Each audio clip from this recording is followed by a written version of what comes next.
আসসালামু আলাইকুম। লাইভটি যা দেখবেন আজকে লাইভটি সবাই শেয়ার করে দিবেন।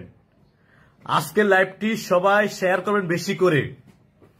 আমাদের বাংলাদেশে যা ঘটতেছে এখন কোনো বিচার নাই এগুলার।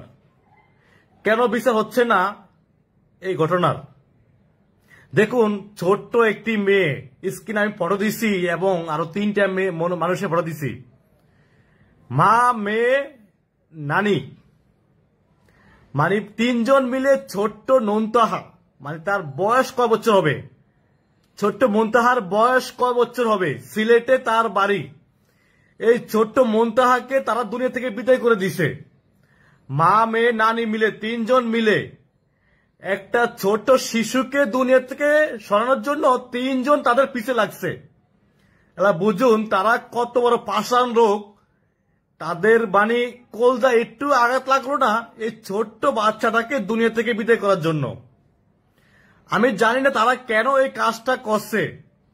এই ছোট্ট মন্তাহার কি দোষ ছিল সেটা এখন কিছু বোঝে না, সে তো অবুঝ শিশু। তাহলে এই অবুঝ মেয়েটার সাথে কেন এই কাজটা হলো?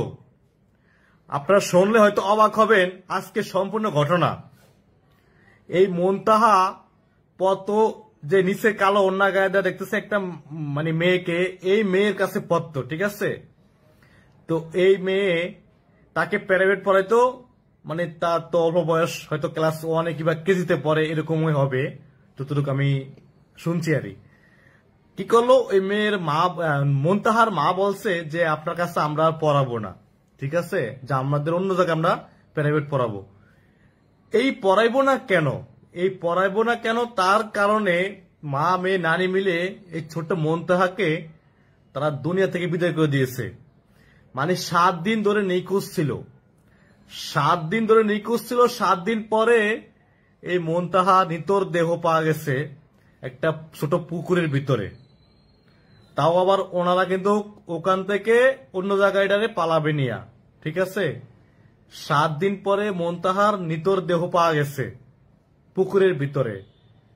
তো এদেরকে গ্রেপ্তার করা হয়েছে। এখন এরা বর্তমানে পুলিশ হেফাজতে আছে। কিন্তু এরা যে কাজটা করছে এই ছোট্ট শিশুর সাথে, এই কাজটা কি ভালো করছে কিনা আপনারা তা জানাবেন কমেন্টে। লাইভে যুক্ত আছেন কে কোন জায়গাতে সেটা অবশ্যই জানাবেন। এবং এই 3জনের কি শাস্তি হওয়া উচিত আপনাদের মতামত চাচ্ছি আমরা।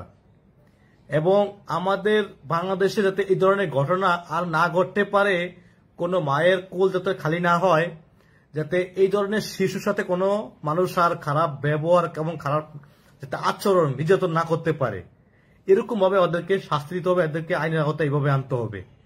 লাইভটি সবাই শেয়ার করে দিন, সবাইকে দেখার সুযোগ করে দিবেন। এবং লাইভে যুক্ত আছেন কে কোন জায়গাতেন তা জানাবেন কমেন্টে। আপনার মতামত থাকলে অবশ্যই জানাবেন কমেন্টে। কারণ আপনারা জানেন সিলেটের এই ঘটনাটি কিন্তু আপনার পুরো আলোচনা চলে এসেছে। এখন সিলেটের এই ঘটনা পুরো আলোচনায়। এখন এই মন্তাহার বাবা, মন্তাহার মা পুরো পাগলের মতন হয়ে গেছে মন্তাহার জন্য। আপনারা তো বোঝেন কি সুন্দর একটি কিউট বাচ্চা, মানে ওর বয়সও কম, দেখতেও কত সুন্দর লাগে। এত অল্প বয়সে একটা মেয়েকে তারা 3জন মিলে মারবে, আমি ভাবতে পারি না আসলে আমাদের দেশে এখন এগুলা কি হচ্ছে। মানুষের ভিতরে মানে একটু ভয় নাই এখন, যে আমি তাকে কিছু করব, আমারও তো ক্ষতি হবে নাকি। মানে এখন আমি বুঝতেছি না, দেশে কিন্তু এখন আইন কিন্তু কঠিন, মানে দেশে আইন করা, কিন্তু আইন করা হইলো কি মানুষ কিন্তু ভয় পাচ্ছে না এখন। আর এখন মানুষ, জনগণ ভয় পাচ্ছে না এখন কাউরে, মনে করেন যে মারতে মানে সময় লাগে না, মানে ভয় করে না মনে, মানে এমন আমি বুঝতেছি না কেন এমন হচ্ছে আমার দেশে এখন। তো আপনারা লাইভটি সবাই শেয়ার করে দিন। লাইভটি বেশি বড় করবো না আমি। লাইভটি ভালো লাগলে সবাইকে দেখার সুযোগ করে দিবেন। আপনার ভাই ভাইদের আপনার টাইম লাইনে রেখে দেন, লাইভটি শেয়ার করে সবাইকে দেখার সুযোগ করে দিন। এবং আপনারা জানাবেন কমেন্টে এই যে ওদের কি হওয়া উচিত। ধন্যবাদ সবাইকে। আল্লাহ হাফিজ।